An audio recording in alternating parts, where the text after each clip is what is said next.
Well, the Ad Hoc Committee investigating allegations of criminal infiltration, corruption and political interference is set to enter the second phase of its hearings, with a series of high-profile witnesses expected to testify next week. Evidence Leader Adv Norman Arendse has named senior police officials, investigators and private individuals among those to be called. The witness list includes a former National Police Commissioner Khomotso Phahlane, former IPID head Robert McBride, private investigator Paul O'Sullivan, businessman Brown Mogotsi, and suspended EMPD Deputy Chief Julius Mkhwanazi. The hearings are scheduled to run over 3 weeks from the 13th to the 30th of January. The committee says these testimonies will be central to testing key allegations before it wraps up its work. All right, let's get the update then from Ad Hoc Committee sitting from today. Our senior reporter Lulama Matya joins us. Lulama, a very good afternoon to you. So, of course, some interesting names that have come out there from that particular meeting from the Ad Hoc Committee. Just give us a sense then in terms of what Evidence Leader Adv Norman Arendse had to say in as far as those expected witnesses are concerned. I mean, we're hearing interesting names like Paul O'Sullivan, who was mentioned repeatedly, not only in the Ad Hoc Committee, but also at the Madlanga Commission. Then we have Robert McBride and Brown Mogotsi. The list goes on. Good afternoon, Unati and SABC viewers. Welcome to Parliament. Yes, the committee has just adjourned. It will come back on Wednesday next week. And the witness who's going to be the first for this year of 2026 is former National Police Commissioner Khomotso Phahlane.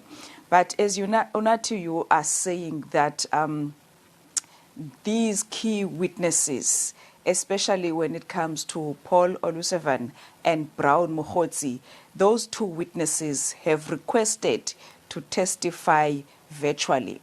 But the committee vehemently rejected that proposal, saying that for them to be effective in their work, the meetings must be physical. The witnesses that are appearing before them, they must be physical. Viewers will also remember, Unati, that last year, the last witness to testify before the Ad Hoc Committee, Vusimuzi Ket Matlala, the committee went to Hoshimampuru prison in Pretoria to have him in front of them to testify. So today they've rejected that proposal, saying that, especially when it comes to Paul O'Sullivan, saying that he is in charge of security in the country, so he cannot raise now security threats in requesting that it does not appear before the committee, because Brown Mogotsi and Paul O'Sullivan have raised concerns around security threats that they don't want. They would like to appear virtually and not physically. Unati, O'Sullivan, viewers will remember that when the chief of staff in the police ministry, Cedric Nkabinde, when he was testifying before the committee last year, he told the committee that he alleged that he has received a threatening message from O'Sullivan whilst he was testifying at the committee. Other than that, there's also accusations around O'Sullivan that he is wielding too much power in the justice system. Hence, the committee wants him to come and testify. On the issue of Brown Mogotsi, viewers will remember that Brown Mogotsi is one of the key individuals on the disbandment of the PKTT by the police minister who's been on special leave, Senzo Mchunu. So that is why also the committee wants him to come and testify. Other names that have been witnesses that have been lined out to come is also Julius Mkhwanazi, who is a deputy chief of the Ekurhuleni Metropolis. It's in relation to the testimony or the allegations that were made at the Zondo Commission around corruption, around how he was conducting business in that metro. So the committee also, the Ad Hoc Committee, they want him to come here. On the question of judges as well as prosecutors, Unati, evidence leader Norman Arendse said they have not identified any of those. But that sparked a heated debate amongst the members of parliament because the MK was insisting that the judiciary must come because there are allegations that are leveled against them.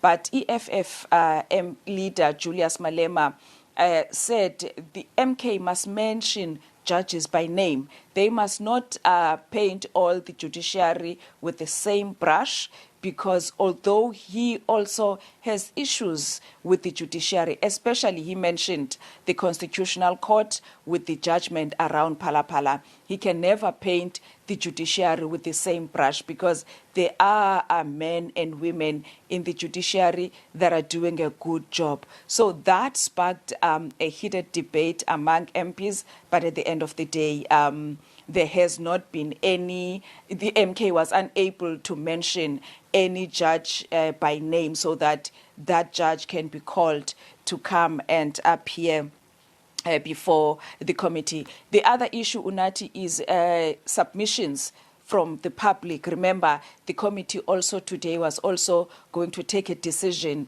around that, because there are members of the public that made submissions to the committee.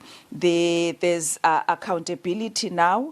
There's the Institute for Security Studies, the Dala Oma Institute. They have made submissions to the committee, and the committee will hear their submissions as the time goes. But as I said, on Wednesday next week, the first witness for this year will be former Police Commissioner Khomotso Phahlane. Unati.